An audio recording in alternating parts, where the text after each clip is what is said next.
Hello everybody, I want to show you with this video how you can take a screenshot with the iPhone 17 Pro. Yeah, for that we will need the buttons for. So we will need the side button and as well the volume up button. Press these both buttons just for short together and we're having a screenshot. After you can see the preview, and if you're tapping on the preview, you have also the chance to edit the screenshot, like cropping here a part of the screenshot, what is very useful if you want to capture maybe a picture from a website or something like this. What you can do as well is to draw something inside. If you tap here on the little pen icon, and then you can choose here a pen and choose also a color and so on, and then you can draw something here inside and so on.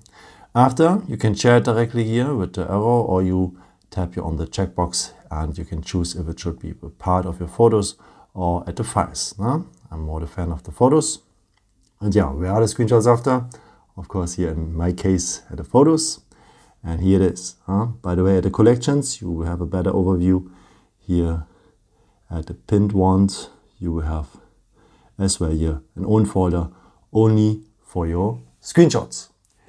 Yeah, I hope I could help you with this video and answer your question. And yeah, maybe if you want, you can leave me a nice comment or give me a thumbs up. That would be very helpful for my videos. Thank you so much for, and I've created also some other videos if you're interested in with some more tips and tricks and so on. You can also subscribe me if you haven't done it before. Thank you so much for your support, and yeah, maybe until next time. Ciao.